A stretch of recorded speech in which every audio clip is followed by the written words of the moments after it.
किसी को आना हो अंदर तो कम से कम उसको रास्ता मिल जाए। आगे आगे आ जाओ थोड़ा।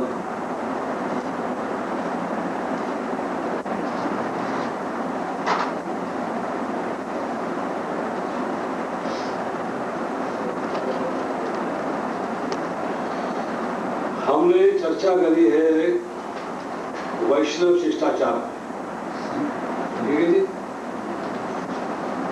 टॉपिक चल रहा है नियम आग्रह। दो बातें बताई थी, एक नियम आग्रह है और दूसरा नियम आग्रह है। आग्रह क्या होता है और आग्रह क्या होता है, इस पर हम चर्चा कर चुके हैं। क्या चर्चा हो चुकी है? आग्रह किसे कहते हैं और आग्रह किसे कहते हैं। आग्रह का मतलब है नियमों को मानना, अर्थात एक्सेप्ट करना, स्वीकार करना। और आग्रह का मतलब है जो नियम अस्वीकार करने वाले हैं, जो नियम न मानने वाले हैं, उसको आग्रह कहा जाता है। पिछली बार हमने चर्चा करी थी कि दो प्रकार के नियम हैं, एक विधि है और दूसरे निषेध है। विधि का अर्थ है प्रेस्क्रिप्शन, निषेध का अर्थ है प्रोहिबिशंस। उसके बाद हमने चर्चा करी कि 24 ऐसे नियम हैं जो कि हमें आध्यात्मिक जीवन में, स्पिरिचुअल लाइफ में आगे बढ़ने में सहायक है, जिनका सबको पालन करना चाहिए। इसलिए 12 नियम ऐसे थे जिनको बोलते हैं प्राइमरी। मतलब प्राइमरी का मतलब क्या होता है? प्राथमिक। और 12 ऐसे नियम थे जो कि है द्वितीय, जिनको कि दूसरे लेवल पर रखा जाता है। तो टोटल जो है हमने 24 नियमों की चर्चा करके पिछले बार की कथा तक समाप्ति करेंगे। आज हम वहां से आगे बढ़ाएंगे।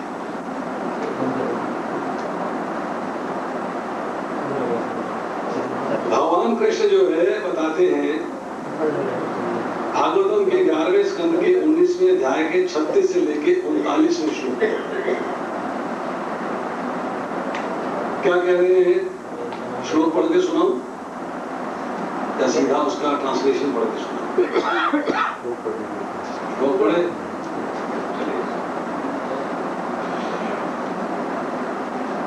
सामोमनिष्ठा बुद्धिर तमा इंद्रिये संयमः। अपढ़ दिया, बोल नहीं पाओगे साथ। तितिक्षा दुखा समारसो जिह्वो पाष्टा जयोति।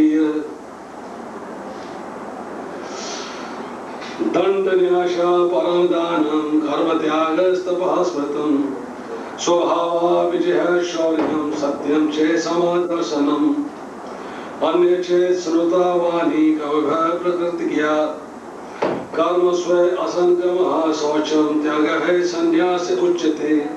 धर्म इष्टम धर्म नगमम् यज्ञ अहम अवगतो उत्तमः। दक्षिणायनः संदेशः प्राणायाम परम बलम। और लंबा श्लोक है। इसका तात्पर्य ये है कि मुझ में बुद्धि लगाना। यहाँ चर्चा हो रही है शम, फिर चर्चा हो रही है दम। ये सब जो है एक वैष्णव के अंदर गुण होने चाहिए। तो शम का अर्थ क्या है? शम का अर्थ ये है मुझ में बुद्धि लगाना आपका मानसिक संतुलन है। मानसिक संतुलन का मतलब क्या है?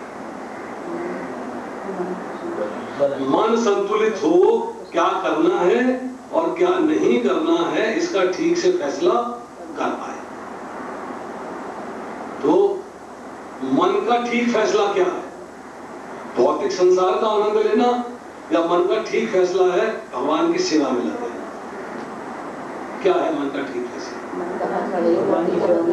भगवान की सेवा में लग जाना अगर मन का ठीक फैसला है, इसका मतलब है हमारा मन संतुलित है, अर्थात बैलेंस्ड है, अर्थात वश में, कंट्रोल में। इसको कहा गया है शम। अपनी बुद्धि से अपने मन को कंट्रोल करना और पूरी इंद्रियों को वश में कर लेना, यही जो है दम कहलाता है।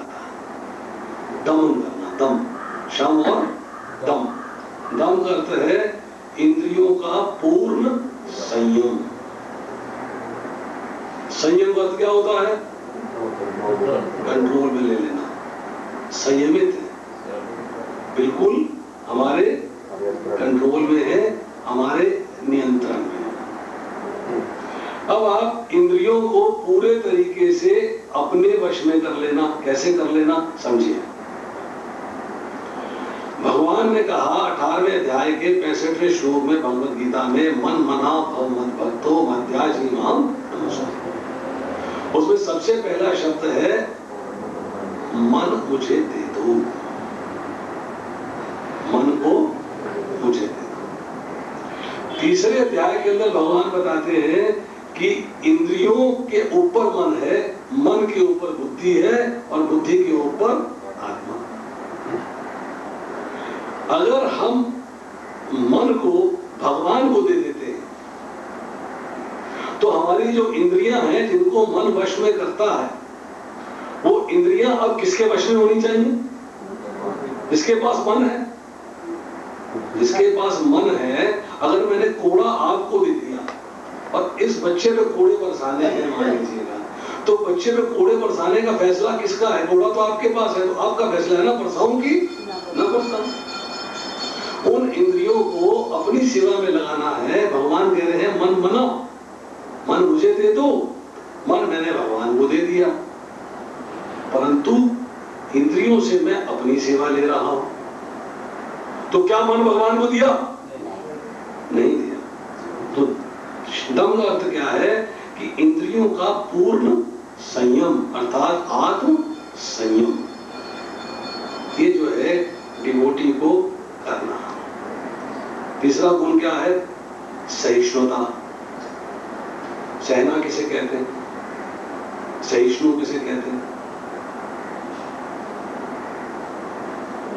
चैतन्य महाप्रभु ने हमको 8 श्लोक दिए, जिसमें एक श्लोक है तणादपि सुनिजेन तरोरपि सहिष्णुना। सहिष्णु अर्थात वृक्ष से भी ज्यादा सहनशील होना। वृक्ष के हम फूल उतार लेते हैं, वृक्ष के फल उतार लेते हैं, वृक्ष को काट देते हैं। कभी आपसे कुछ कहता है, ऑब्जेक्शन लगाता है, आपसे लड़ता है, आपसे बोलना बंद कर देता है, गुस्सा हो जाता है? नहीं।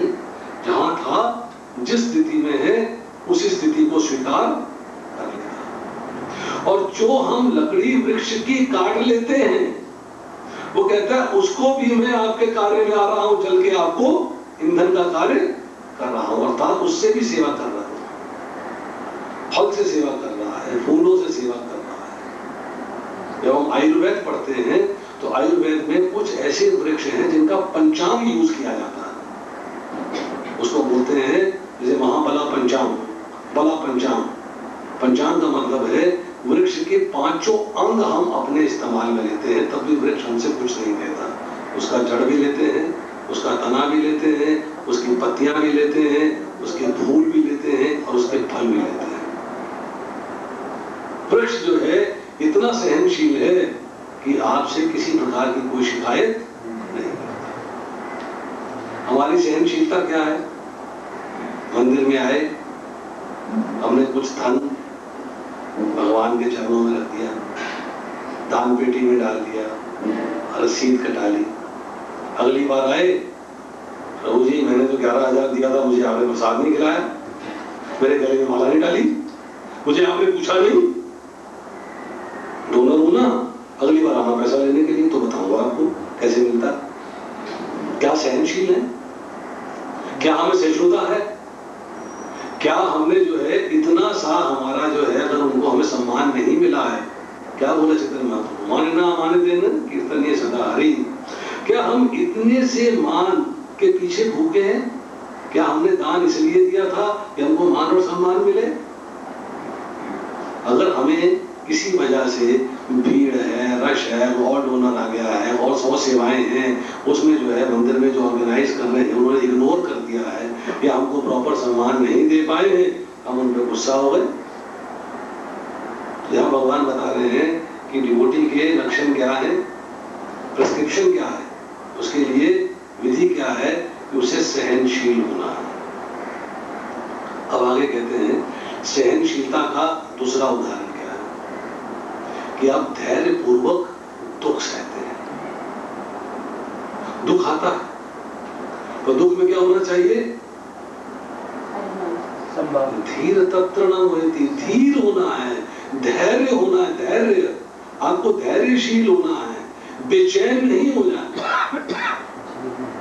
मात्र स्पर्शात कौन्ताय शीत उष्ण सुख दुखदा आगम अपायनीय नित्या तान तितिक्षव भारत। दूसरे अध्याय का 14वां श्लोक में भगवद गीता है, जहां भगवान कह रहे हैं कि ये सुख और दुख, इनका कालक्रम से उदय होना और उसके बाद अंतर्धान हो जाना सर्दी और गर्मी के आने जाने के समान ही क्षणिक और सीमित है। इनसे विचलित हुए बिना रहने का अभ्यास करें। क्या हम उस दुख को धैर्य पूर्वक सह जाते हैं? यहां बताया जा रहा है, भगवान कह रहे हैं कि भक्त को जो है सहिष्णु होना चाहिए। इसका अर्थ है अपने दुखों को धैर्य पूर्वक सहन करना।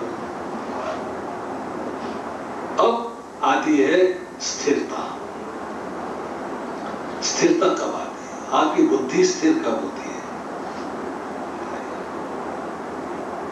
आप जो है स्थिर कब होते हैं?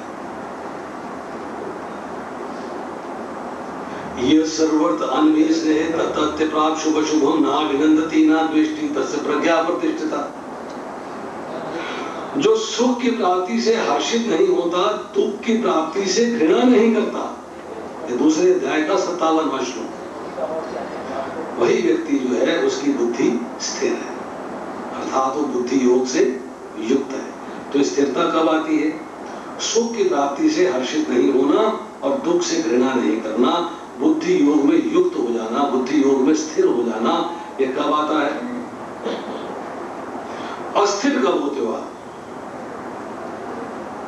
जरा दुख भरी खबर सुनी, हाथ पैर छोड़ दिया, ढीले पड़ गए।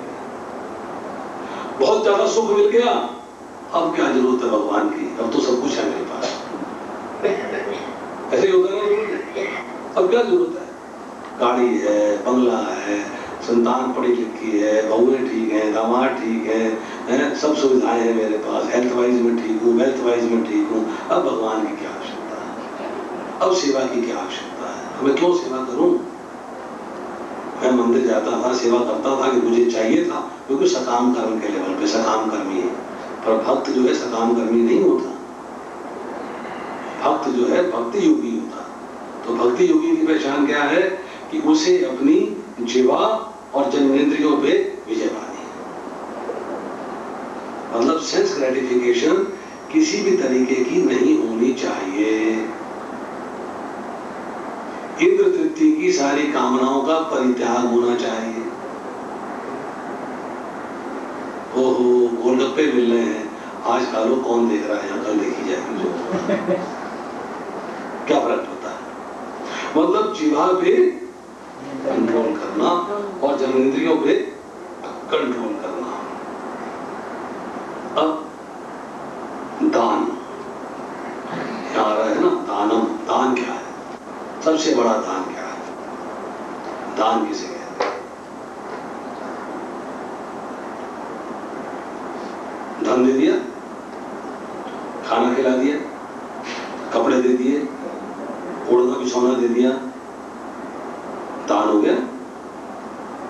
परंतु भगवान जो है यहां क्या दान बता रहे हैं? सबसे बड़ा दान क्या है?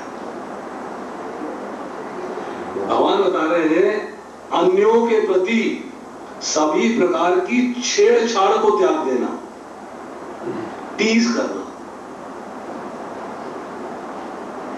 दूसरों को कष्ट पहुंचाना, दूसरों पे व्यंग कसना।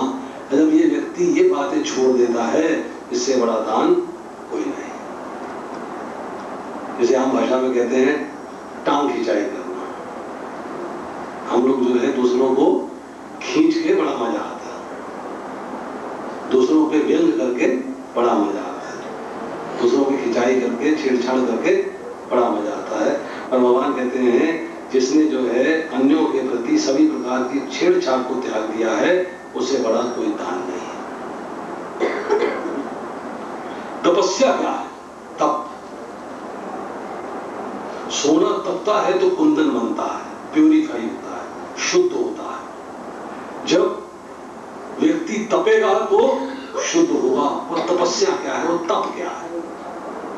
किस चीज में आपको तपाना है? वो कुठाली क्या है? वो अग्नि क्या है जिसमें आपको तपाना है? और वो तप क्या है?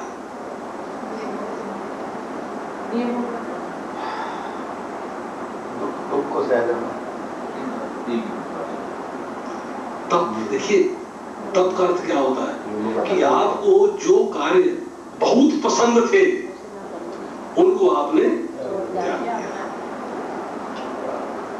हाय हाय, मैं तो चाय के बिना रह ही नहीं सकती। सवेरे चाय ना मिले शाम को सिर दर्द हो जाती है। उस चाय को छोड़ देना एक तपस्या है। अर्थात दूसरे शब्दों में कहेंगे तो विषय वासना का परित्याग, भौतिक इंद्र तृप्ति का परित्याग, इससे बड़ी कोई तपस्या नहीं है। आप छोड़ सकते हो प्रभु जी? बताएं यार, कितना कष्ट हुआ होगा प्याज छोड़ने में। होता नहीं होता? 10-10 साल से लोग मंदिर में आ रहे हैं कथा सुनने, चाय नहीं छूटी। 10-10 साल हो गए।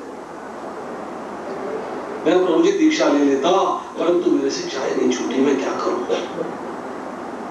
चाय नहीं छूटी मेरे से।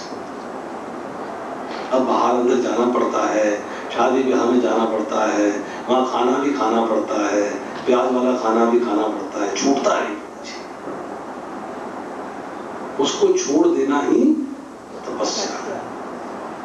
अर्थात विषय वासना का परित्याग कर देना, अर्थात अपनी भौतिक इंद्र तृप्ति की कामनाओं को छोड़ देना तपस्या है।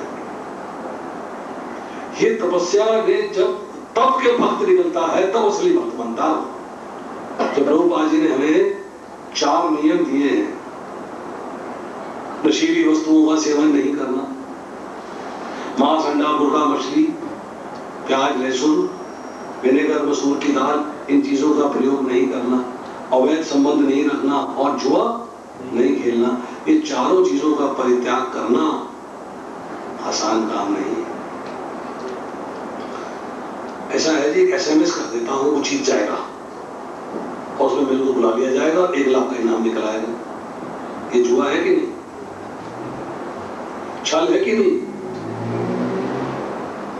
ये इनका त्याग करना सामने आपको बड़ी एल्योर करने चीजें, बड़ी आकर्षित कर रही है। ऐसा लग रहा है बस ये किया और लाख रुपया जेब में आ गया।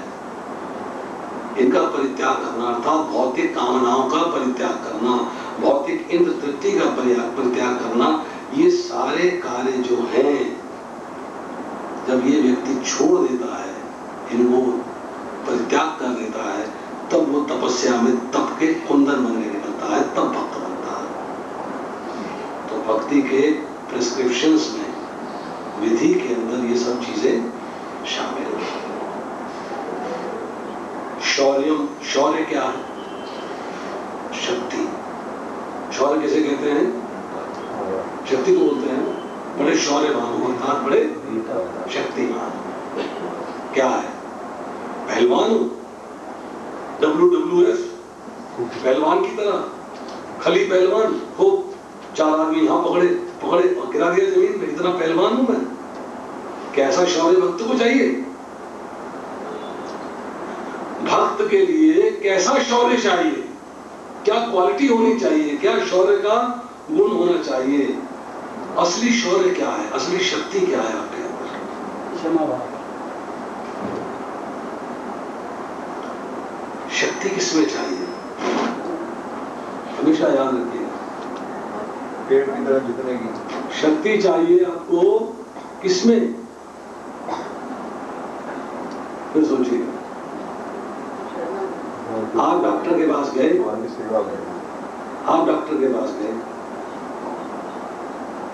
आपको उसने कहा आइसक्रीम छोड़ दो, चला आपका खराब है।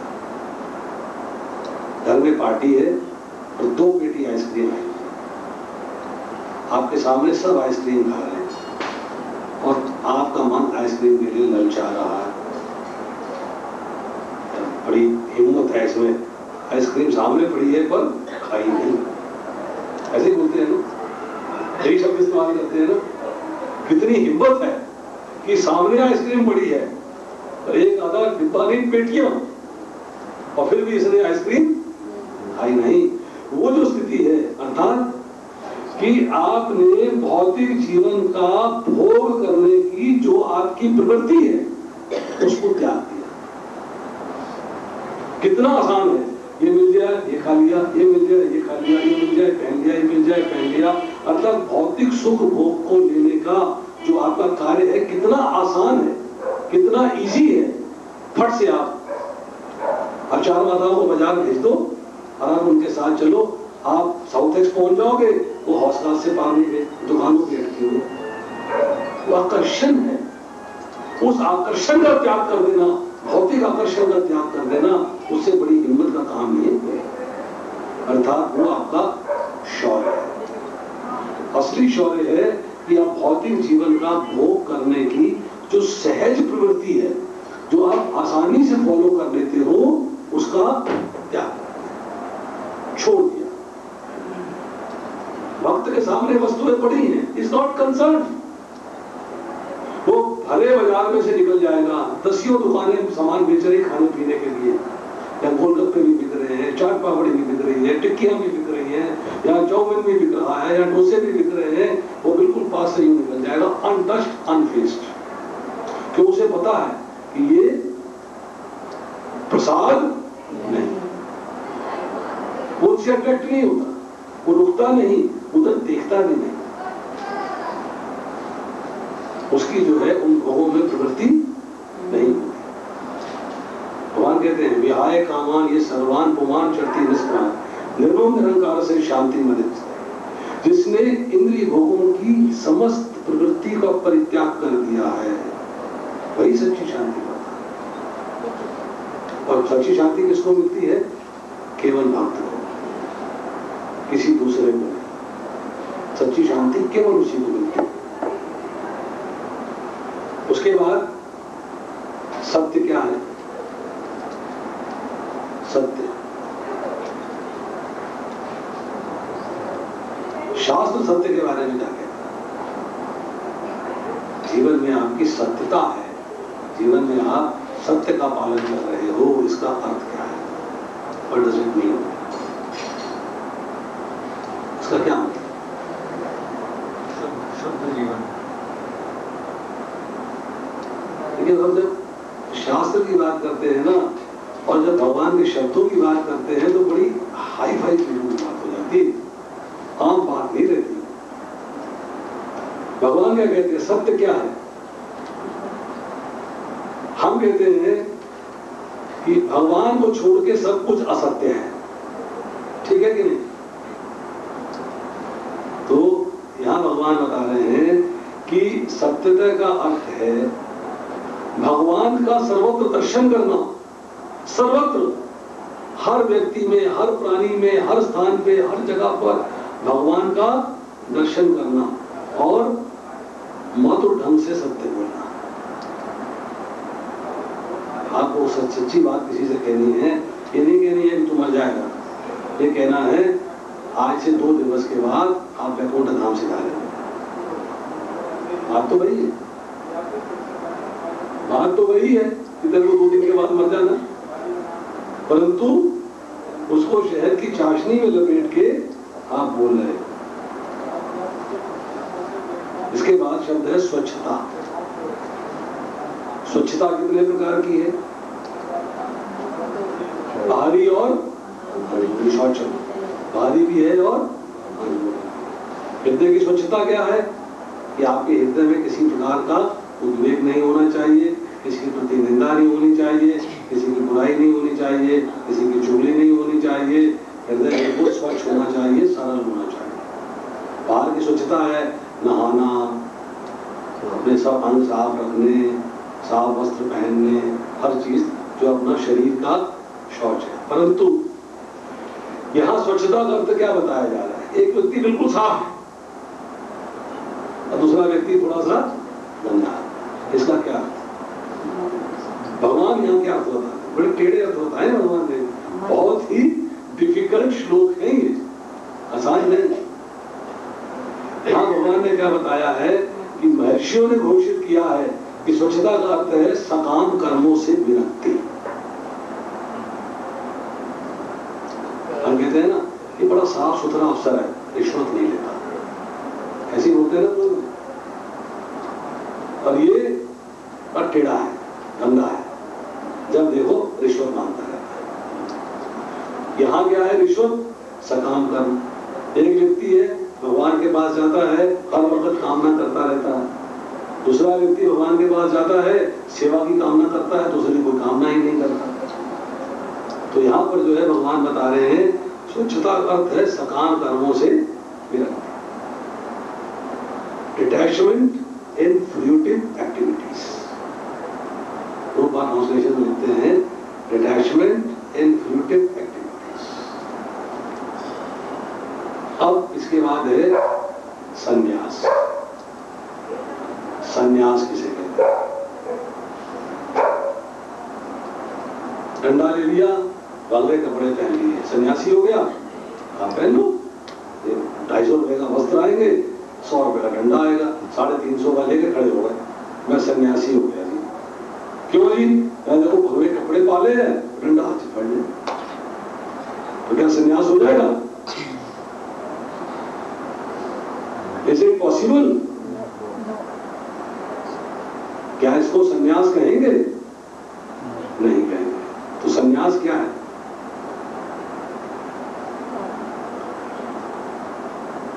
सकाम कर्मों को त्याग देना, केवल भगवान की भक्ति में लगना, भगवान की भक्ति के सिवाय कोई कार्य नहीं करना, संपूर्ण कर्मों के फलों का परित्याग कर देना,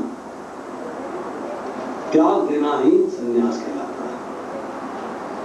अब आगे अपनी कोई कामना नहीं है। क्या कामना है? भगवान की सेवा की कामना है, अपने लिए कोई कामना नहीं। संपूर्ण कर्म के फलों का परित्याग ही संन्यास है। अब इसके बाद है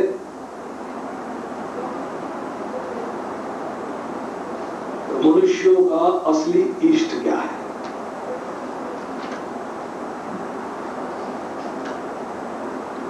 ठीक है जी, यहां पे आ रहा है धर्म इष्टम धनम नृणाम। इष्ट क्या है और संपत्ति क्या है? आपका इष्ट क्या है और आपकी संपत्ति क्या है? क्या है आपके पास? एक भक्त का इष्ट कौन है और एक भक्त की संपत्ति क्या है? उसके पास क्या चीज है?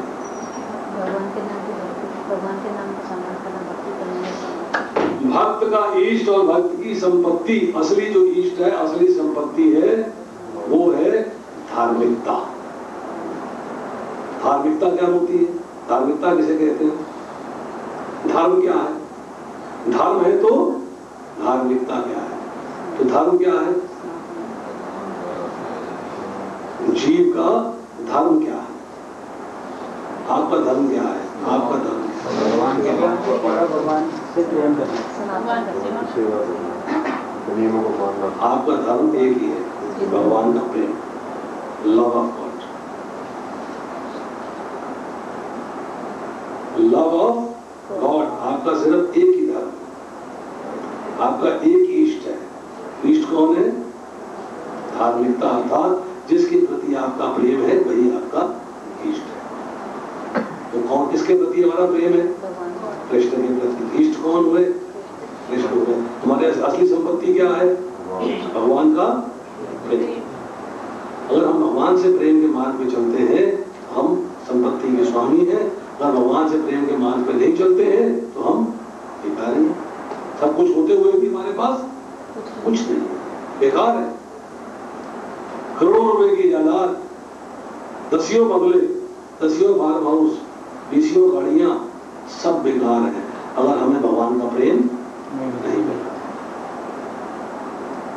और भक्त जो है उसकी इन सब वस्तुओं की कामना नहीं रहती प्रकार से भगवान का प्रेम, एक इच्छा रहती कि मुझे किसी प्रकार से भगवान का प्रेम मिल जाए। और यज्ञ क्या है? वैष्णो अहम भागवता हम, यज्ञ क्या है? भगवान कहते हैं यज्ञ मैं हूं, अहम।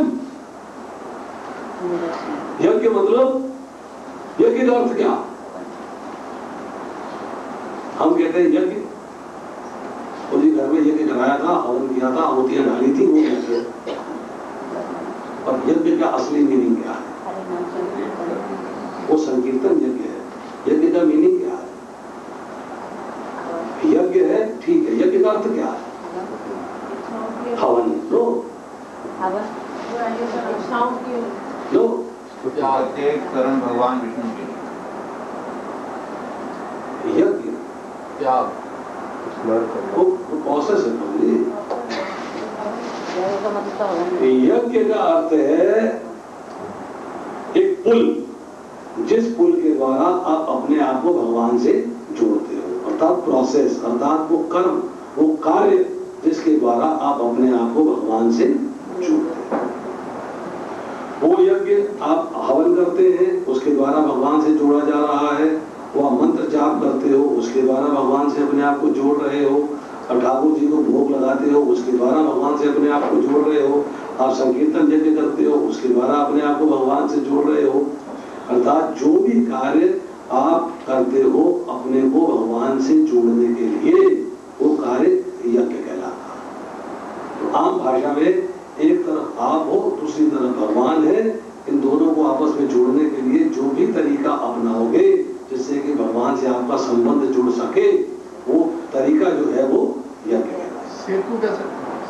पुल, सेतु एक ही बात है। यहाँ भगवान कहते हैं कि यज्ञ मैं हूं, अर्थात मुझको मेरे द्वारा ही मुझे से जोड़ो। मेरे द्वारा मतलब जो आदेश मैंने दिए हैं उनका पालन करते हुए आप अपने आप को मेरे साथ जोड़ो।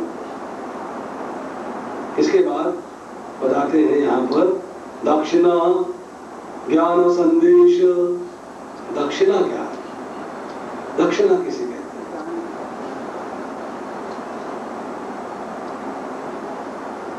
आपसे यज्ञ कराया, आपको 21 रुपए दे दिए, 51 रुपए दे दिए, 101 रुपए दे दिए, 1100 रुपए दे दिए, दक्षिणा हो गई। और असली दक्षिणा क्या है? असली दक्षिणा, दक्षिणा के लिए आपने दक्षिणा देने के लिए क्या कार्य किया कि आपको दक्षिणा देनी पड़ी? एकलव्य ने द्रोणाचार्य को अपने अंगूठे की दक्षिणा दी थी। कार्य क्या किया था कि द्रोणाचार्य से ज्ञान प्राप्त किया था, उनकी मूर्ति बनाई। ठीक है, आपके लिए दक्षिणा देने के लिए क्या कार्य है? भगवान उसका भी उपदेश देते हैं और बताते हैं कि आध्यात्मिक ज्ञान प्राप्त करने के लिए, आध्यात्मिक उपदेश प्राप्त करने के लिए जो आप गुरु भक्ति करते हो, वो गुरु भक्ति ही दक्षिणा। आपकी गुरु के प्रति जो भक्ति है वही आपकी दक्षिणा है। गुरु के प्रति जो समर्पण है, अर्थात गुरु के आदेश का पालन करना, उस आदेश से बिल्कुल विचलित नहीं होना, ना बाएं ना दाएं, वही आपके लिए गुरु दक्षिणा।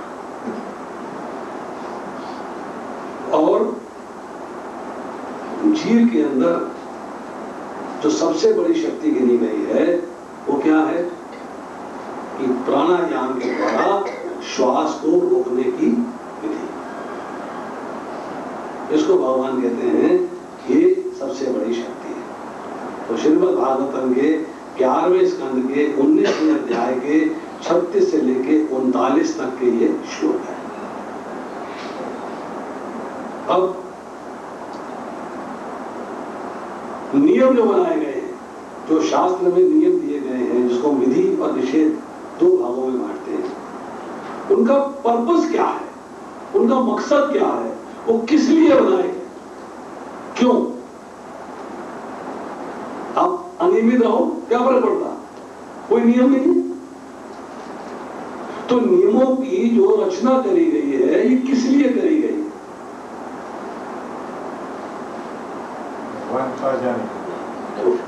भगवान के पास जाने के लिए, अर्थात अपने जीवन का लक्ष्य प्राप्त करने के लिए। इसको सिंपल भाषा में प्रभुपाद जी लिखते हैं, अपलिफ्टमेंट ऑफ कंडीशन्ड सोल। अर्थात जो ये बद्ध आत्मा है, हम बद्ध जीवन जी रहे हैं, बंधे हुए हैं। किससे बंधे हुए हैं? कर्मों के बंधन से। ये जो बद्ध जीव है, हम इनको आध्यात्मिक तौर से ऊपर उठाने के लिए नियमों की रचना करें। कुछ ऐसे ड्यूटीज हैं हमारी जो प्रिस्क्राइब करी गई हैं। अगर हम उन ड्यूटीज के ऊपर चलेंगे तो हमारा जीवन जो है, हमारी जो आध्यात्मिक गति है वो अपलिफ्ट हो जाएगी और आगे बढ़ जाएगी। भगवान का प्रेम प्राप्त करने के मार्ग पे हम चल पड़े।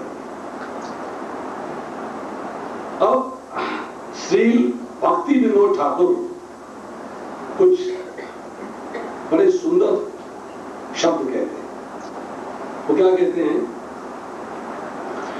कि बद्ध जीवात्मा के पास ये अधिकार है, ये चॉइस है, ये चांस है कि वो एक निम्न अवस्था से अपने आप को उठा के उच्च अवस्था तक ले जाए।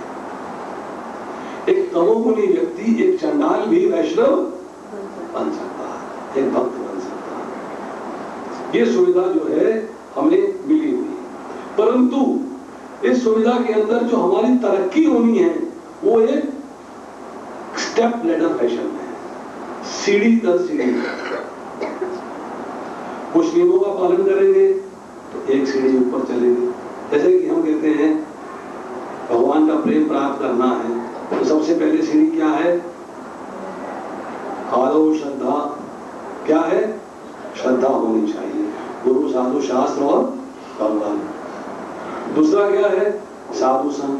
तो जो श्रद्धा है उसके कुछ नियम है। सबसे बड़ा नियम क्या है?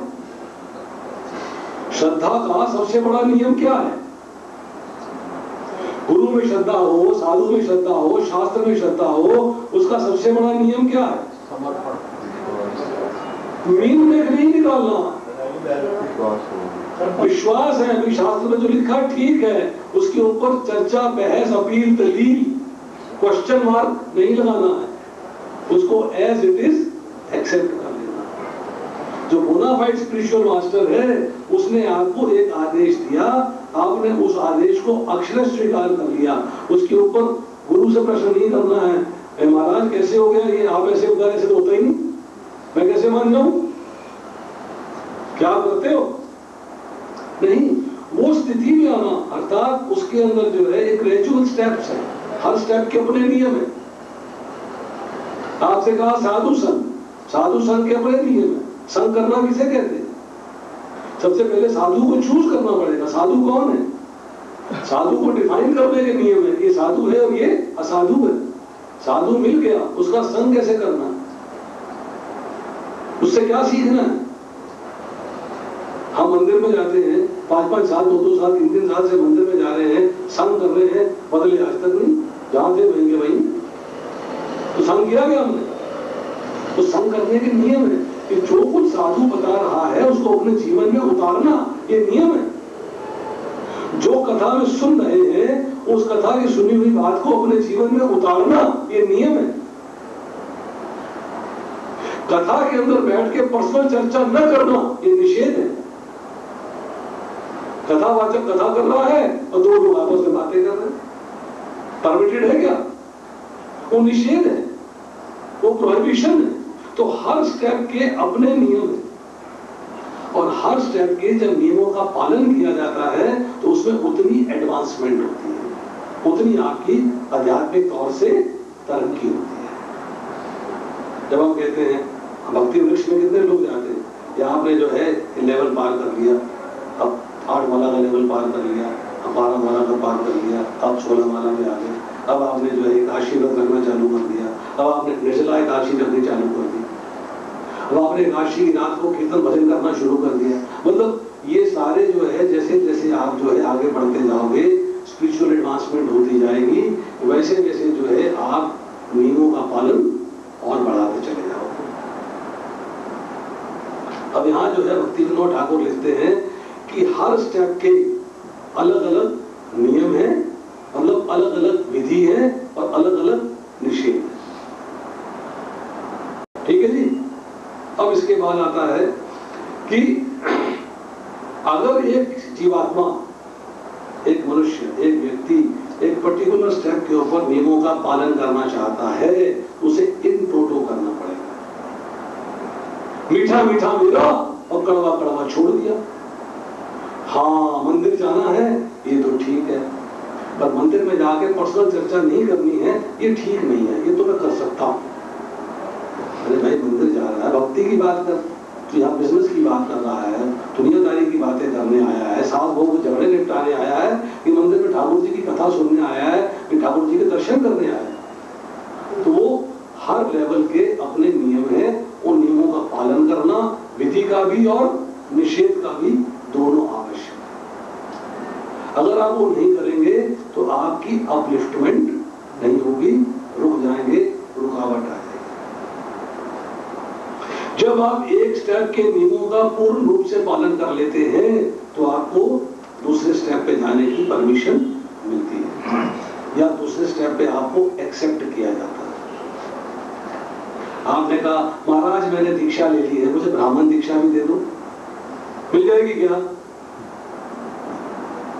सुबह दीक्षा ली, शाम को ब्राह्मण दीक्षा की बात कर लो। आप गए, बोलो महाराज मैंने जो है आज से ना चाय छोड़ दी है, तो मुझे दीक्षा मिल जाएगी? नियम है कि 1 साल के लिए, कहीं 2 साल के लिए, कहीं पे 3 साल के लिए आपको जब नियमों का पालन करेंगे तब दीक्षा के लिए कंसीडर किया जाएगा। तो हर स्टेप के अपने नियम है। जब आप उस स्टेप के नियमों का पालन कर लेते हो तब आपको अगले स्टेप पे पहुंचने की परमिशन मिलती है, और अगले स्टेप पे आपको अगली सीढ़ी के ऊपर एक्सेप्ट किया जाता है। अगर आप एक स्टेप पे चल रहे थे और वहां पे आपसे नियमों का पालन नहीं हो पाया तो आप डिग्रेड हो जाओगे। महाराज के पास गए, अच्छा भाई 6 महीने के बाद आना दीक्षा के लिए, अभी तो एलिजिबल नहीं हो, जाओ अगले साल आना। होता नहीं होता ऐसे? बहुत लोगों को हमने देखा, वो 3-3 साल अगड़े खाते रहते हैं, हर साल जाते हैं महाराज के पास, हर साल रिक्वेस्ट करते हैं, वो ना वो नुक्स निकल आता है, फिर वापस कैसे होता है? सांप सीढ़ी का खेल देखा है? 95 में पहुंच गए, 99 में पहुंच गए, सांप ने काटा 3 में आ गए, वापस बैक टू पेविलियन, आगे नहीं बढ़े, लौट कर फिर 3 में आ गए। तो जब जो है व्यक्ति अपने नियमों के पालन में पूरा नहीं उतरता है तो उसका फॉल डाउन हो जाता है, उसका डिग्रेडेशन हो जाता है। अब यहाँ भक्ति विनोद ठाकुर कहते हैं कि पीटी और इम्पीटी, पीटी का मतलब क्या होता है? पुण्य। हम उस पुण्य कर्म की बात नहीं कर रहे, भक्ति में भी पुण्य और पाप। भक्ति कर रहे हैं तो भक्ति में पुण्य क्या है? पुण्य है कि आप अपनी सीढ़ी पर टिके रहे, बड़ा पुण्य आता है भाई, जहां पहुंच गया ना वहां से नीचे नहीं। और पाप कहां है कि पहुंच के सांप ने काटा और नीचे डिग्रेड। कहते हैं कि इससे बड़ा भक्ति में अगर आप स्थिर हो जाते हो, भक्ति में अगर आपने एक लेवल अचीव कर लिया, उस लेवल में जाके आप स्थिर हो गए, उससे डिगे नहीं, उससे डगमगाए नहीं, अडिग हो गए, इससे बड़ा ना कोई पुण्य है ना कोई फिक्स हो गया। अब भगवान कृष्ण जो है उद्धव जी को भागवतम के 11वें स्कंद के 21वें अध्याय में 2 से लेके 7वें श्लोक तक कुछ शिक्षा देते हैं। क्या शिक्षा दे रहे हैं? कि अपने पद की स्थिरता वास्तविक शुद्धि कहलाती है। मतलब असली पुण्य क्या है, असली शुद्धि क्या है? कि आप अपनी पोजीशन पे स्थिर हैं, आप डगमगा नहीं गए।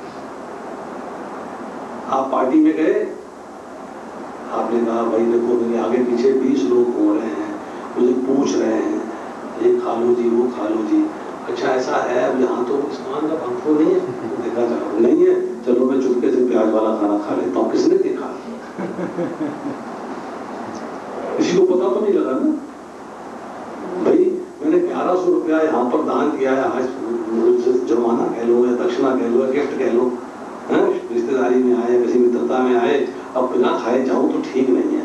खाए लोगों देख तो नहीं ना, तो मैदा देखा और सटक गया। ऐसे लोग हैं, हम जानते हैं ऐसे लोग, ऐसे लोग करते हैं। क्यों? अभी वो भक्ति के अंदर स्थिर नहीं है, वास्तविक शुद्धि नहीं। अशुद्धि कब है? जब आप अपने पद से विचलित हो जाते हैं, तो आप अशुद्ध।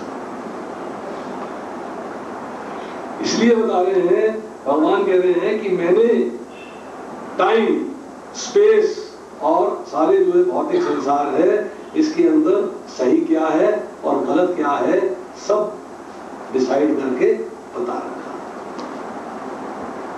सब मैंने ज्ञान दिया हुआ है, ज्ञान दे रखा है कि सही क्या है और गलत क्या है। अब उसका पालन करना, उस पर चलना, ये काम व्यक्ति का है। कब चल पाएगा? देखिए, भगवान कहते हैं यत्ता यदि कौनते पुरुषस्य विपश्चिता इंद्रियाणि प्रमादीनि हरन्ति प्रस्नोन्नति। भगवान कहते हैं इंद्रियां इतनी बलवान और वेगवती हैं, उस विवेकी पुरुष के मन को भी हर लेती है, जिनको वश में करने का प्रयत्न कर रहा है।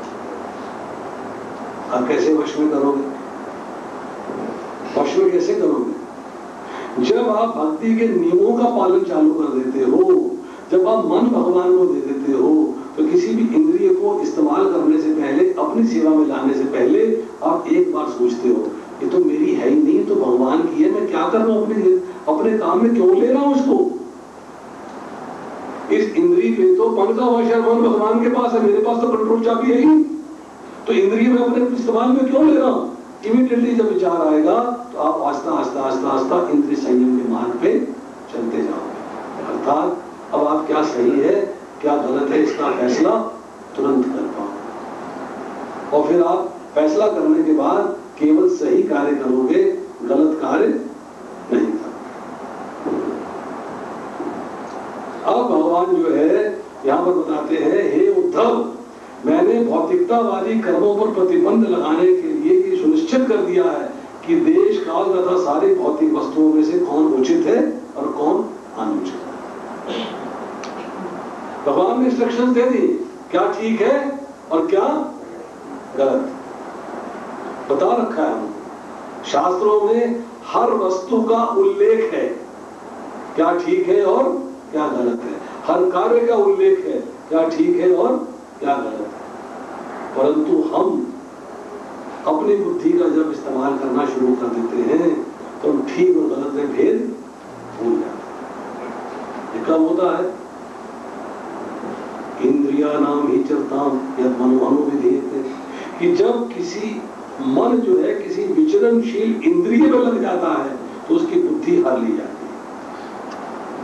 इंद्रियां घूम रही है, कान से बहुत तरह की बातें अंदर जा रही है, आंखों से बहुत तरह के दृश्य अंदर जा रहे हैं, मन जो है आंख के ऊपर लग गया, आंख उसको दिखा रही है, मन उसको रियलाइज कर रहा है और उससे हट नहीं पा रहा है, बुद्धि फेल हो जाएगी।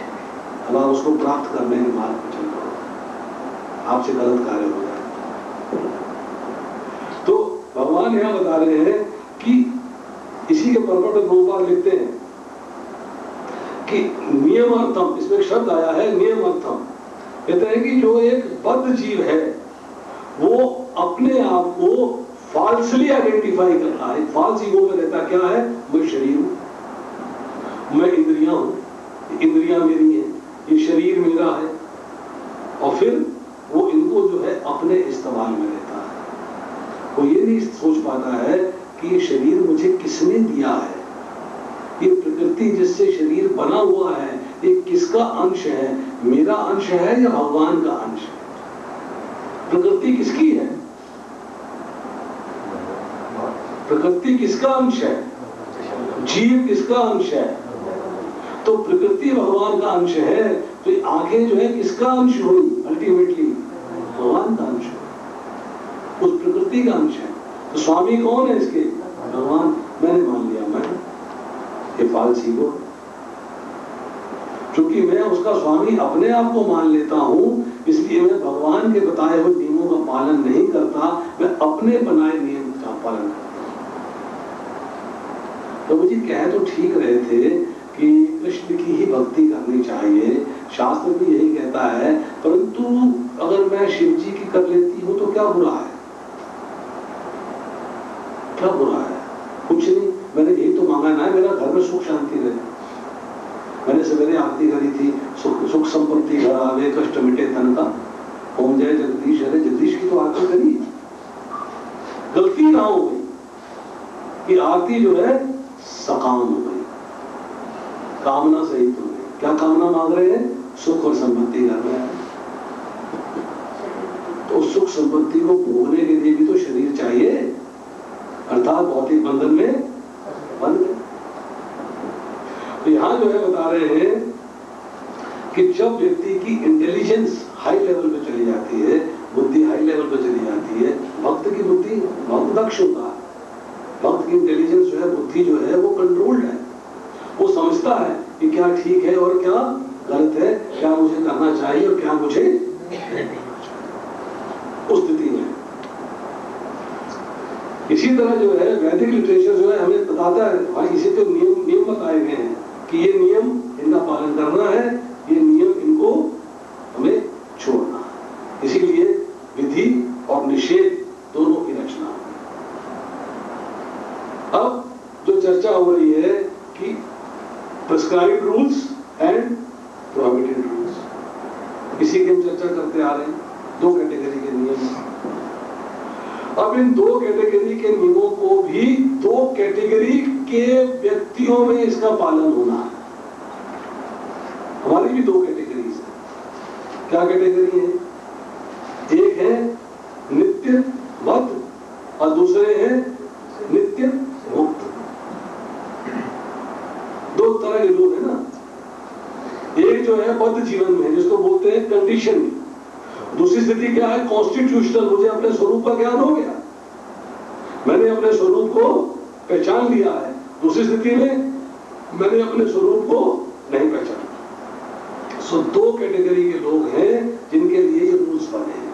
एक है कॉन्स्टिट्यूशनल, दूसरे हैं कंडीशनल। जिनको स्वरूप का ज्ञान है, जिनको स्वरूप का ज्ञान नहीं। अब जो कॉन्स्टिट्यूशनल पोजीशन में है, जिनको स्वरूप का ज्ञान है, उनके लिए क्या नियम, और जो बद्ध हैं उनके लिए क्या नियम। एक भक्त जो है उसके लिए क्या नियम, आप सुनिए। यहां बता रहे हैं कि एक जीव जो है सच्चिदानंद है, शुद्ध जीव जो है शुद्ध है। अशुद्ध क्या है? जीव या उसकी चेतना। अशुद्ध क्या? चेतना। जीव तो हमेशा प्योर स्पिरिट सोल है, प्योर है, कभी भी इम्प्योर नहीं होता। अब इस कॉन्स्टिट्यूशनल पोजीशन में शुद्ध अवस्था के अंदर कुछ शुद्ध नियम है। क्या नियम? जब जीव अपने आप को इस भौतिक शरीर से संबंध कर लेता है, संबंध मान लेता है, इस भौतिक प्रकृति से संबंध मान लेता है, तो उसके नियम बदल जाते हैं। छोटा सा उदाहरण ले लीजिए।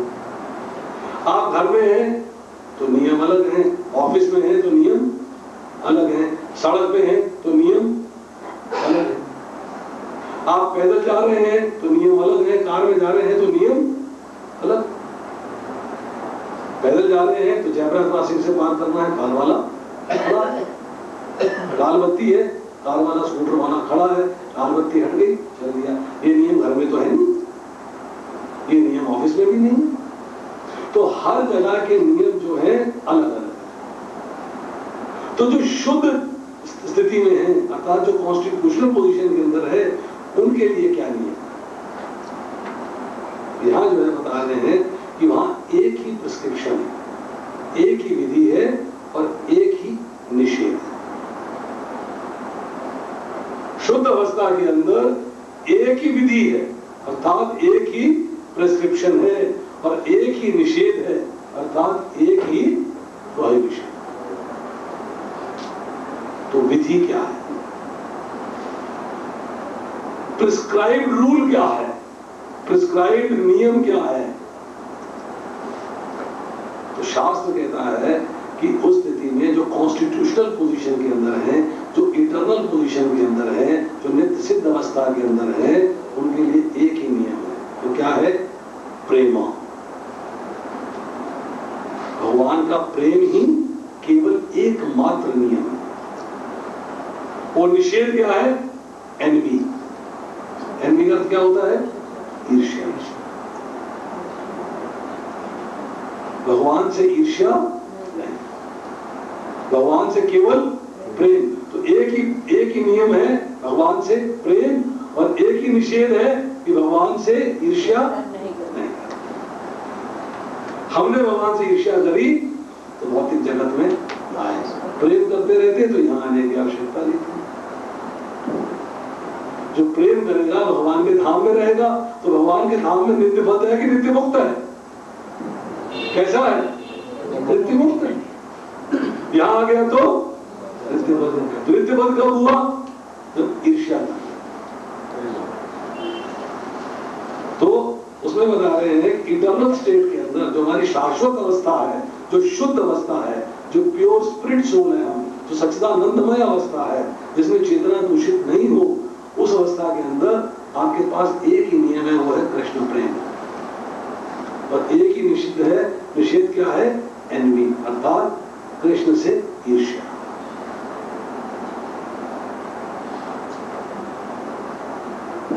अब इसमें बता रहे हैं कि जो हमें प्रेस्क्रिप्शन दिया गया है, जो प्रोहिबिशन दिया गया है, दोनों स्थितियां ये हमारी जो शाश्वत अवस्था है उससे नीचे है, हमारी अवस्था उनसे उच्च है।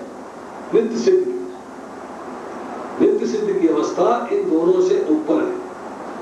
और वहां पर जो प्रेम है वो हमारे अंदर कूट कूट के भरा हुआ है, और ईर्ष्या हमसे कोसों दूर है। ईर्ष्या हमारे पास नहीं फटक सकती। हमारी स्थिति जो है भगवान से प्रेम की स्थिति है।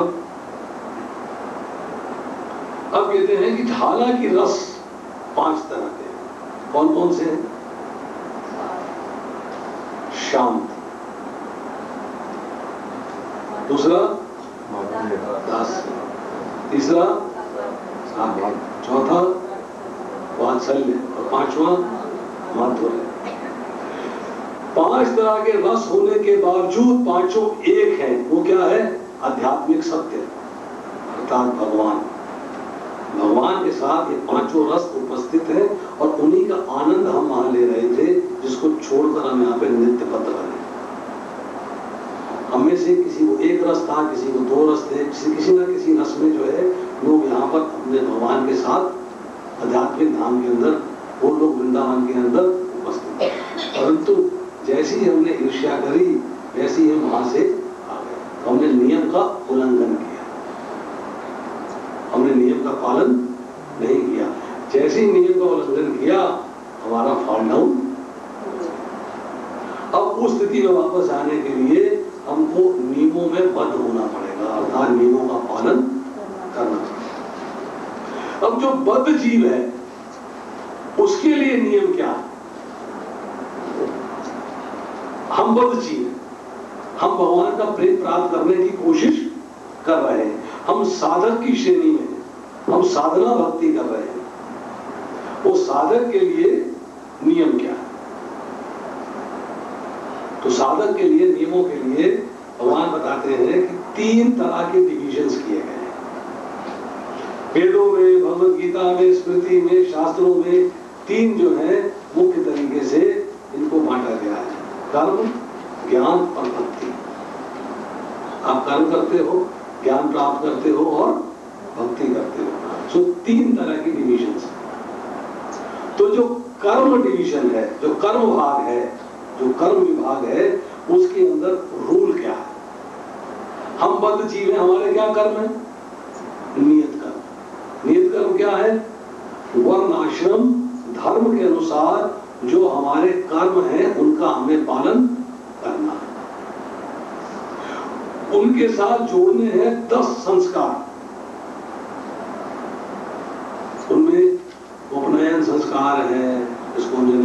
संस्कार बोलते हैं, गर्भाधान संस्कार है, जन्म के ऊपर जो है जन्मजात संस्कार होते हैं, विवाह संस्कार होते हैं, मतलब हर तरह के जो संस्कार होते हैं जीवन के अंदर, ये 10 संस्कार गिने गए हैं। ये रेगुलेटेड हैं, ये नियमित है। इन नियमों का पालन करते हुए इन संस्कारों को अपने जीवन में उतारना है। और वर्ण आश्रम धर्म, वर्ण मतलब मैं कितने वर्ण हैं? ब्राह्मण, क्षत्रिय, वैश्य और शूद्र। कितने आश्रम है?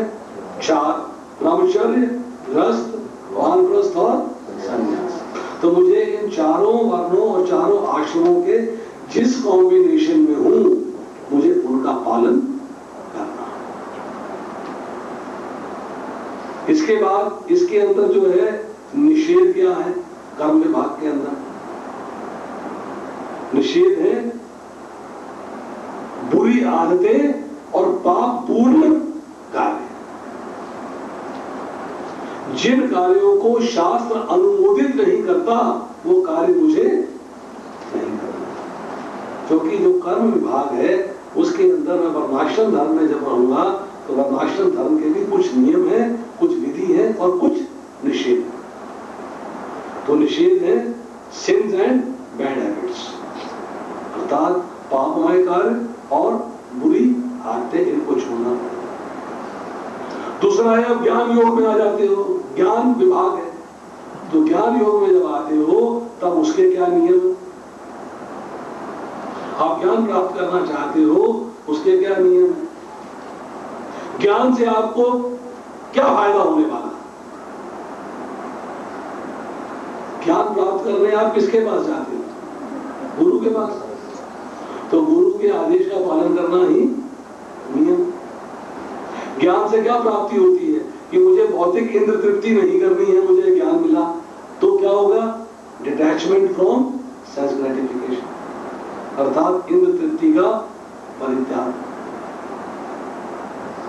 उसके बाद और बहुत सारी चीजों का त्याग करना, जिसे बोलते हैं संसार के प्रति आसक्ति का त्याग करना, मुझे अनासक्त होना, डिटैचमेंट, डिटैच होना।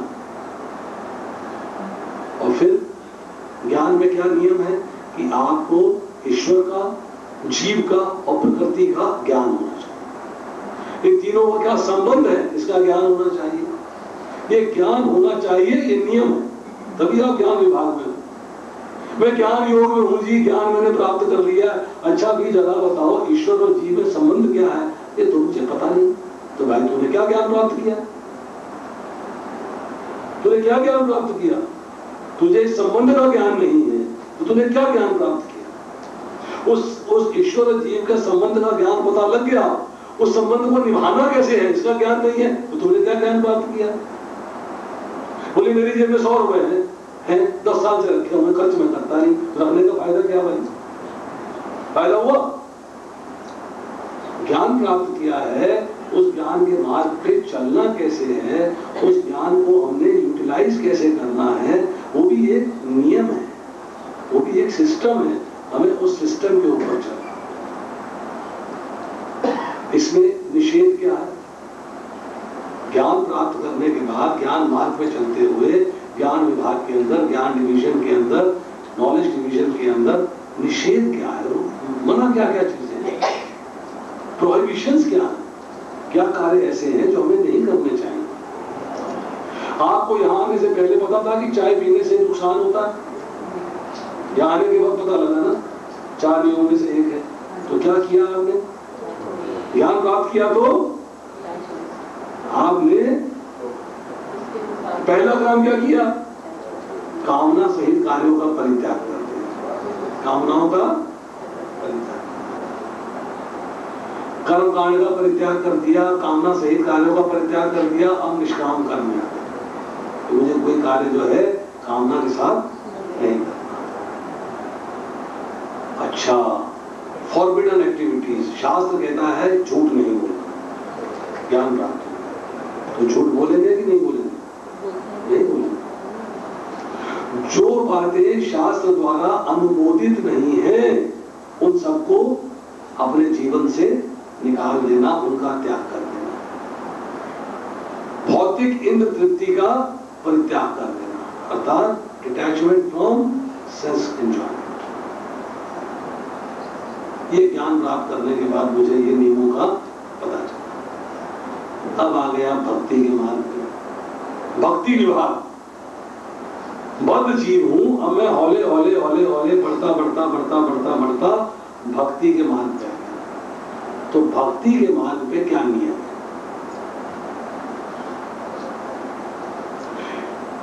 प्रत्येक जीव में परमात्मा के दर्शन करना, विद्या मेरे संपन्ने ब्राह्मणे दरी स्त्री, प्रत्येक जीव में मुझे डिफरेंशिएट नहीं करना है, मुझे भेद नहीं करना है। भक्ति का पहला नियम क्या है कि मुझे प्रत्येक वस्तु में परमात्मा के दर्शन करना है। भक्ति का दूसरा नियम क्या है कि भक्ति के अनुकूल जो कार्य हैं उनको स्वीकार करना और भक्ति के प्रतिकूल जो कार्य हैं उनका त्याग करना। तो प्रोहिबिशन क्या है कि भक्ति के प्रतिकूल जो कार्य हैं उनको त्याग देना, और प्रिस्क्रिप्शन क्या है, भक्ति के अनुकूल जो कार्य हैं उनको स्वीकार करना। अब यहां आप आते हो, आपको भक्ति के अनुकूल क्या कार्य लगते हैं? आप अपने घर जाते हो, भक्ति के अनुकूल क्या कार्य है? श्रवण करना अनुकूल है, कीर्तन करना अनुकूल है, स्मरण करना अनुकूल है, पाद सेवनम अनुकूल है, अर्चनम, वंदनम, दास्यम, साख्य, आत्म निवेदनम सब अनुकूल है। भगवान को भोग लगा के प्रसाद ग्रहण करना अनुकूल है। भक्तों को सम्मान देना, भक्तों को प्रेम से मिलना, भक्तों को मुस्कुरा के मिलना भक्ति के अनुकूल है। स्वाध्याय करना, वेदों का अध्ययन करना, भगवत गीता अध्ययन करना, भागवतम का अध्ययन करना, चैतन्य चरितामृत पढ़ना, ये अनुकूल है। प्रतिकूल क्या है? कोई ऐसी वस्तु ग्रहण करना जो भोग ना लगी हो, वो भक्ति के प्रतिकूल। ज्ञान प्राप्त किया है तो नशीली वस्तुओं का सेवन प्रतिकूल है, अवैध संबंध प्रतिकूल है, गैम्बलिंग, जुआ प्रतिकूल है। अर्थात जो चीजें भक्ति के प्रतिकूल है, इंद्र तृप्ति भक्ति के प्रतिकूल। तो जब हम 3 डिविजन्स की बात करते हैं तो हर डिवीजन में कुछ नियम है अर्थात प्रेस्क्रिप्शंस, और कुछ नियम है अर्थात प्रोहिबिशंस। कुछ विधि है और कुछ निषेध। अब नियम और या नियम नहीं, समय है कि अभी 8 बजे समाप्त किया जाए। हरे कृष्णा, श्री प्रभुपाद की। अगली बार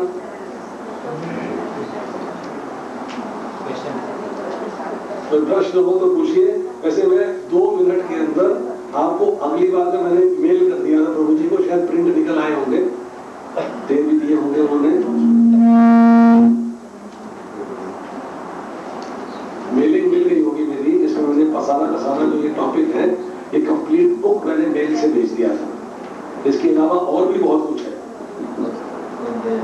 इसके अलावा और भी बहुत कुछ है। इसको कम से कम एक समय लगेगा। वैष्णव शिष्टाचार करने में 6 महीने चाहिए, 6 months है प्रभु जी, 6 महीने है,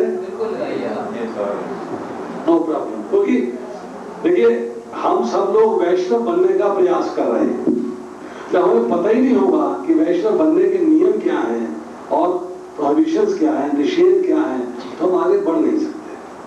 हम अपने आप को वैष्णव मानते हैं, पर क्या वाकई वैष्णव है? जब आप इन नियमों को सुन रहे हैं तो आत्मचिंतन करिएगा, अपने बारे में सोचिए कि मेरे में क्या कमियां हैं और मैं उन कमियों को कैसे सुधार सकता हूं या कैसे सुधार सकती हूँ। वो ग्रेजुअल प्रोसेस है। अगली बार जो हम चर्चा करेंगे, आपके पास मेल आ गया है वैसे, पर मैं फिर भी मैं सबको बता देता हूँ। उसमें है कि हमारे पास नियम या नियम नहीं, इन पे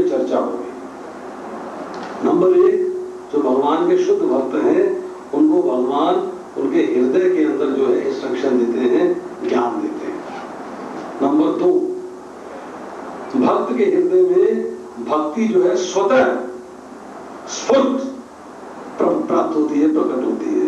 आपको उसके लिए किसी का आश्रय नहीं लेना पड़ता।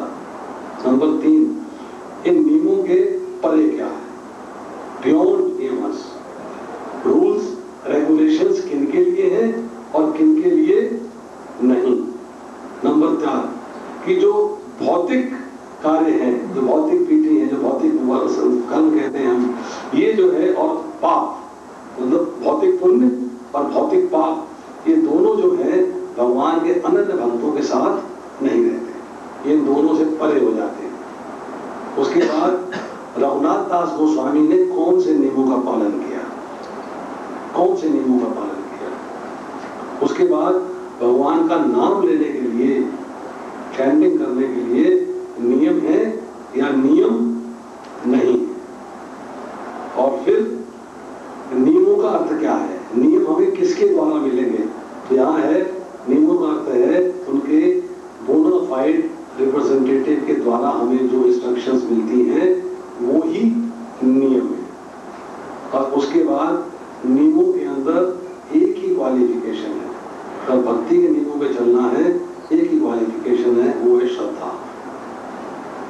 तो इसके बाद जो है फिर योगा लेडर आएगी, कृष्ण प्रेम में कैसे बढ़ा जाए, फिर टेम्पल क्या है कृष्ण प्रेम का, उसके बाद कृष्ण प्रेम के लिए रूप गोस्वामी, बहुत लंबे टॉपिक्स हैं, आस्ता आस्ता आस्ता आस्ता आस्ता आस्ता आस्ता करेंगे और कोशिश करेंगे कि इसके अलावा इसी में आएगा आपका डिवोशनल सर्विस क्या है, जो आप वस्त्र पहनते हो कैसे पहनने चाहिए, आपको मंदिर में कैसे प्रवेश करना चाहिए, आपको कथा कैसे सुननी चाहिए, आपको कीर्तन कैसे करना चाहिए, आपको चरणामृत कैसे स्वीकार करना चाहिए, आपको भगवान को भोग कैसे लगाना है, उसका तरीका क्या है, भोग को स्वीकार करने का तरीका क्या है, मतलब प्रसाद को स्वीकार करने का तरीका क्या है, प्रसाद को सर्व करने का तरीका क्या है, और प्रसाद को ग्रहण करने का तरीका क्या है, किचन में प्रसाद भोग बनाने का तरीका क्या है।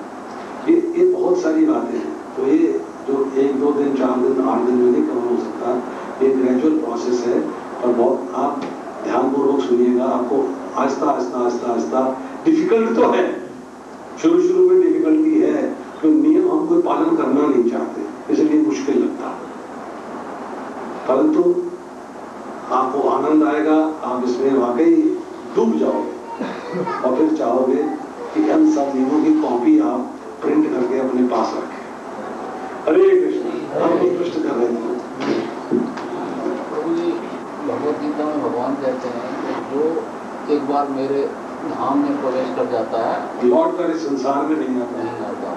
और दूसरी तरफ ये है कि हम आपका प्रश्न मैं समझ गया जी, इसमें मैं बताता हूँ प्रश्न। द्वेष करने से नीचे आ जाते हैं, तो दोनों बातों में जरा मैं आपका प्रश्न समझ गया।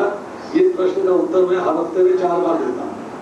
एक बात ही बात बार बार पूछिए, इंटरनेट में भी यही प्रश्न आता है, बार बार लोग भी यही प्रश्न पूछते हैं। आपका प्रश्न जो है बड़ा सुंदर है और इसका हमें ज्ञान प्राप्त करना चाहिए।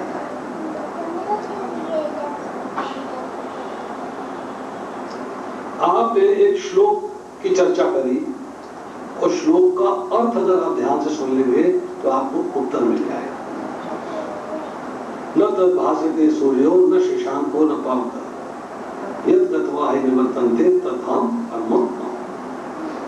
मेरे स्वयं धाम को ना सूर्य प्रकाशित कर सकता है, न चंद्रमा, ना ही अग्नि।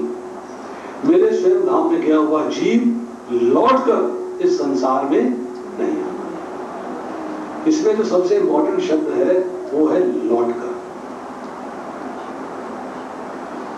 मेरे स्वयं धाम में क्या हुआ जीव, आप करोल बाग गए और आप करोल बाग में ही थे, दोनों में अंतर है, दोनों में भेद हो गया। आप करोल बाग में थे, बाहर आए करोल प्लेस, फिर लौटकर करोल बाग चले गए। आप करोल बाग में ही थे, वहीं रह रहे हो, दोनों में भेद हो गया। हम भगवान के धाम में थे, हमने भगवान से ईर्ष्या करी, भौतिक संसार में आ गए। यहां आने के बाद हम लौटकर उस संसार में जा रहे हैं, तब हम लौट के नहीं आएंगे वापस।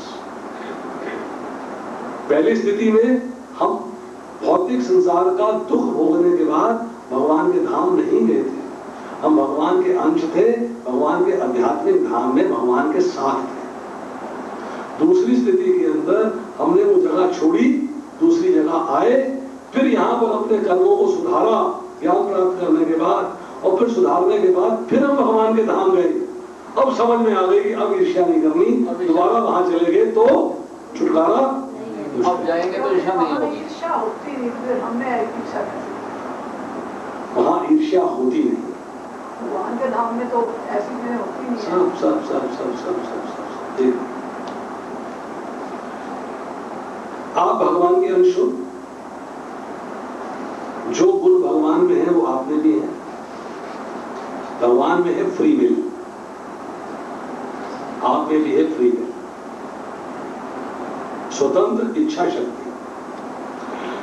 भगवान की फ्री विल जो है भौतिक प्रकृति के ऊपर कंट्रोल करने की है। भगवान माया धीश कहलाते हैं, हम माया धीन हो जाते हैं, हमें माया अट्रैक्ट कर लेती है। हम देखते हैं ओहो ये बड़ी सुंदर चीज है, इसको ग्रहण करना चाहिए। हमने देखा उस धाम के अंदर भगवान आनंद प्राप्त कर रहे हैं हमसे, हमने चाहा हम आनंद प्राप्त करें, कैसा? जैसा भगवान प्राप्त कर रहे हैं। ये स्वतंत्र इच्छा है। इसको दूसरे शब्दों में ईर्ष्या कहा गया है कि हमने भगवान से ईर्ष्या करी। क्या ईर्ष्या करी? जैसा आप आनंद ले रहे हो मैं सब आनंद लेना चाह रहा हूं। एक कंपनी का एम्प्लॉय कहता है मेरा मालिक जो है उसके सामने 6 फोन रखे हुए हैं, इंटरनेट रखा हुआ है, बड़ा टीवी स्क्रीन लगा हुआ है, ऑफिसर की पोस्ट में बैठा है, सब पे हुक्म चलाता है, मैं भी इस कुर्सी पे बैठना चाहता हूँ। I also want to enjoy the same. उसकी स्वतंत्र इच्छा है, वो इच्छा कर रहा है। अब बदकिस्मती से हमारे भौतिक संसार की इच्छाएं पूर्ण नहीं होती, क्योंकि वो कर्मों के फल के अनुसार पूर्ण होती है। अगर आप चाहो कि रोज आपके छत पे जहाज आके उतर जाए, आपके अगर कर्म का फल ऐसा नहीं है तो नहीं उतर सकता जहाज आपकी छत पे, और वो जहाज में सैर नहीं कर सकते।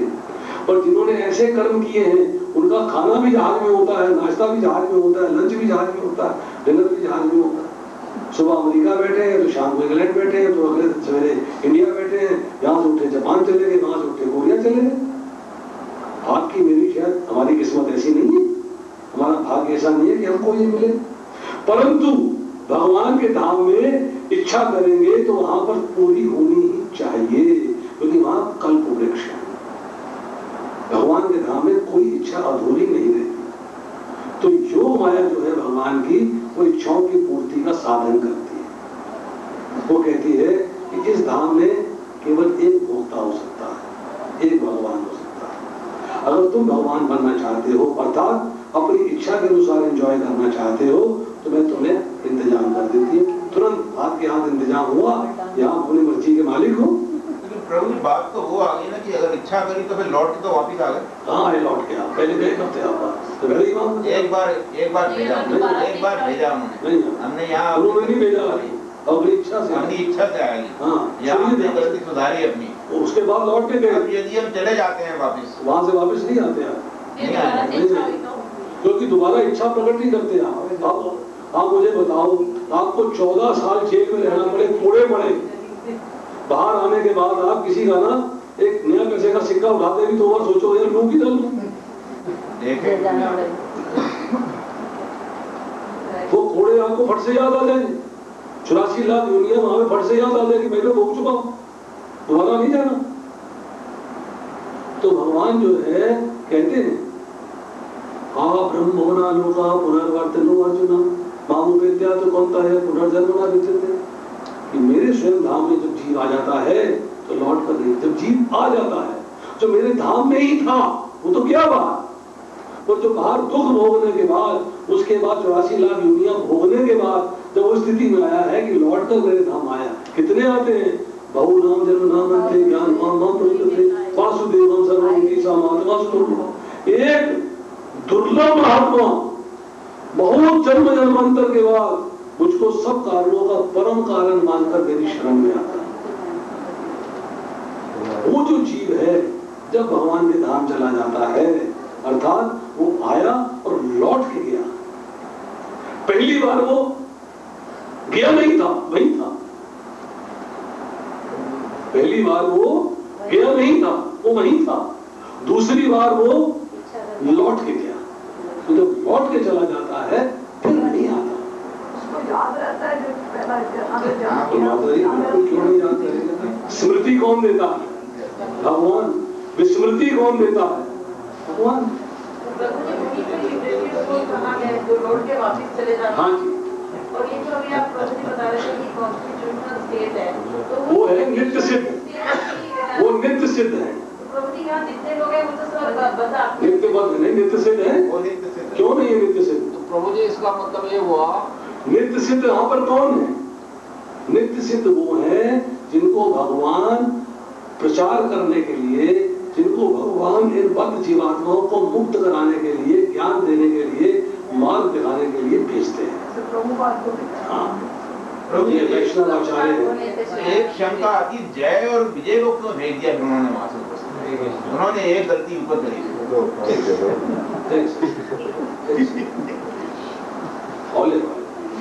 आपको लाउड स्पीकर की जरूरत नहीं। देखिए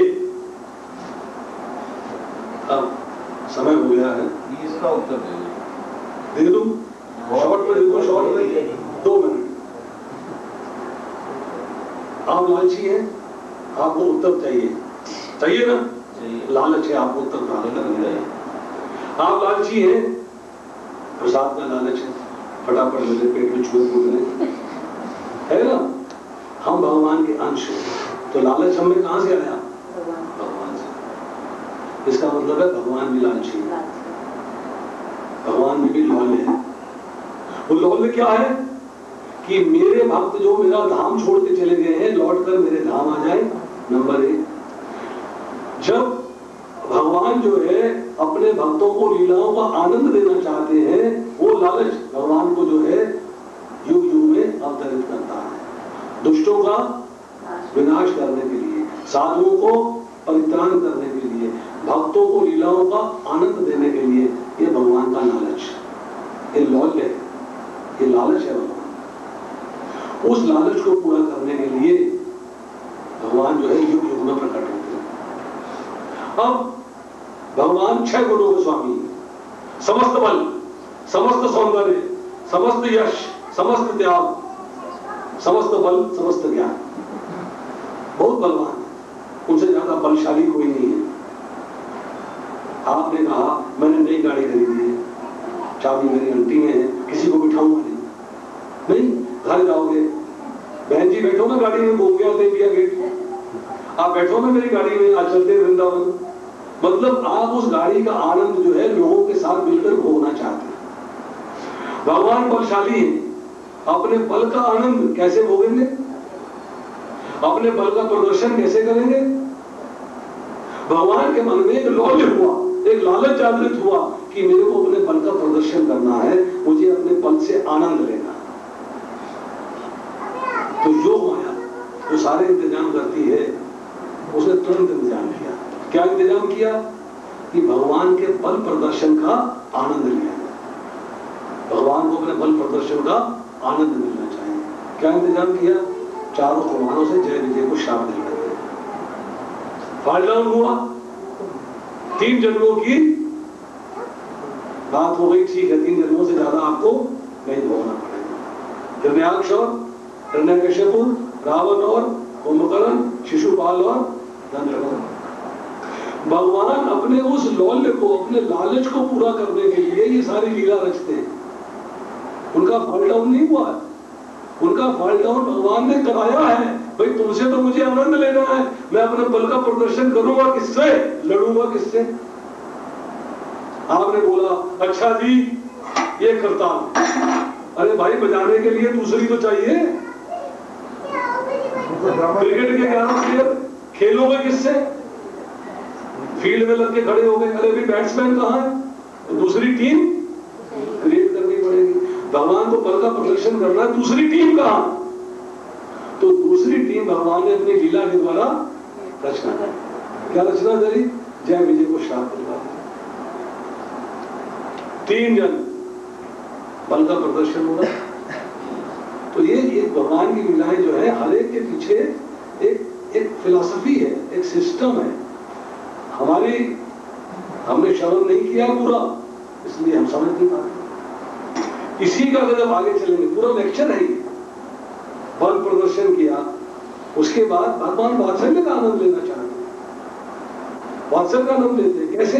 प्रहलाद महाराज को अपने लैब में बिठा, अरे मेरा जन्म तो खंबे से हुआ है, मेरे माता पिता कौन है?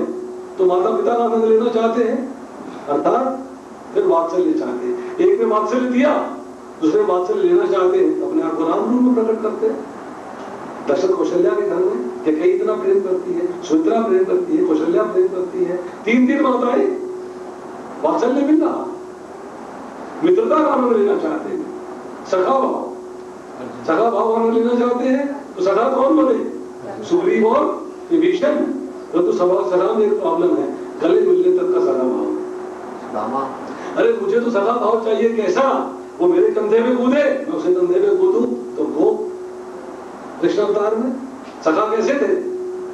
गले मिलने वाले थे क्या? अरे तू मेरा कौर छीन ले, मैं तेरा कौर छीन लूं, तू मेरे कंधे में, मैं तेरे कंधे में। तो भगवान ने अपनी लीलाओं के द्वारा अपने जो सारे रस हैं उनकी पूर्ति करी है। माधुर्य भाव में आना चाहते हैं तो परकिया रस है, स्वकीय रस है। फिर कभी चर्चा करेंगे। हरे कृष्ण।